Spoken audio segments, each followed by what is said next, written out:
Happy Valentine's Day. I love you.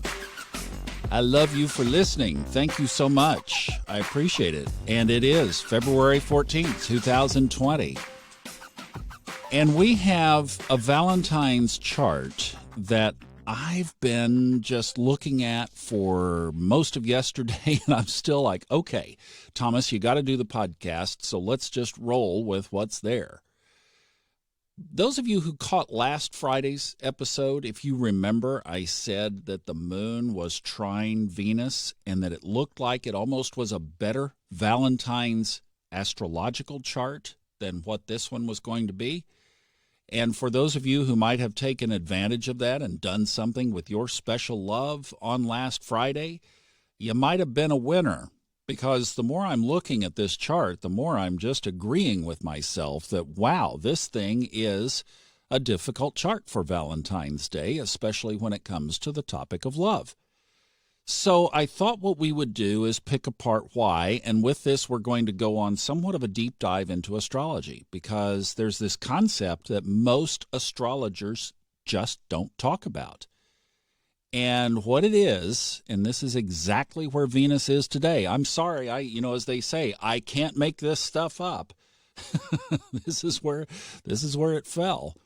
Venus is in Aries at 7 degrees.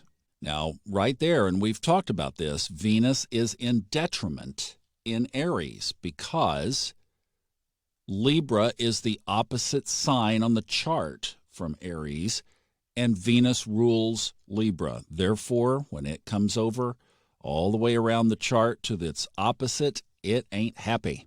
So mama ain't happy, number one.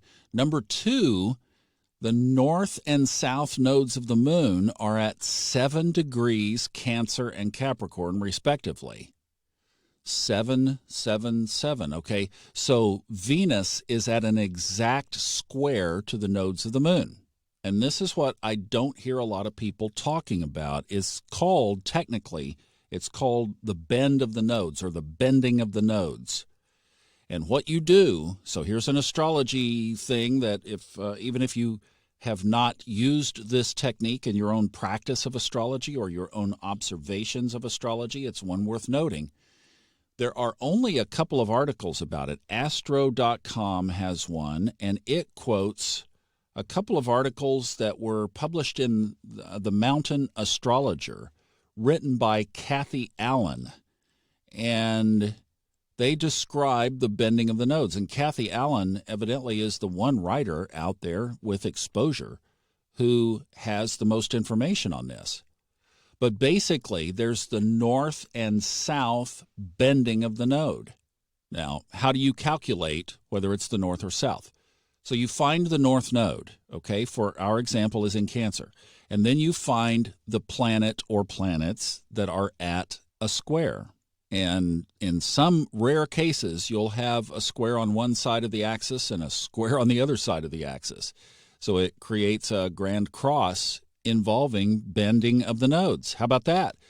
Okay, so just think about this. There's an opposition always. The north and south nodes are always 180 degrees opposite each other.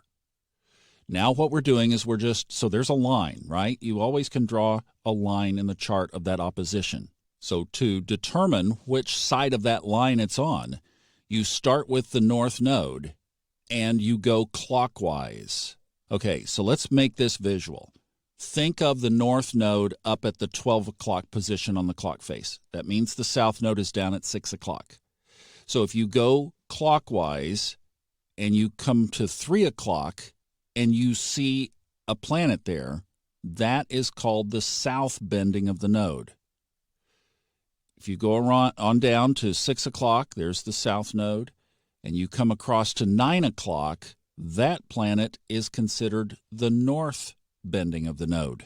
Today's Venus is at the 3 o'clock position, or the south bending of the node. So I'm going to reference this article because it puts this information quite clearly. It says planets at the south bending are related in meaning to the south node. That is, they signify a point of release. The south node is all about us letting go of things, right? Letting go of our past accumulated karma. So this says experiences are internal and have difficulty being expressed outwardly. The south bending implies a sacrifice or an offering of some kind. Planets here have difficulty in outer expression and are best used subjectively, spiritually, or given away to the collective. Well, great. Hey, like I said, I didn't create it. I'm just the reporter. So how do you play this Valentine's Day? Well, for one, if you acknowledge that Venus is in Aries, that means fire energy. That means it's hot. There is that element, and it is present. So it could be a really good Valentine's Day if you choose to just adopt that viewpoint. Hey, it's Mars, it's fire, it's Aries, let's roll. Now, here's where you guys are going to laugh at me. In that moment of passion, if your partner happens to bring up something about your karmic past, deal with it. Just deal with it. That's your Valentine's present. Say, look, since you brought it up, here I am. I'm going to deal with it. Right here and now, I'm going to release it. Probably the best Valentine's gift you could give your partner today is releasing some of your crap. That's the way the chart looks. I'll see you tomorrow.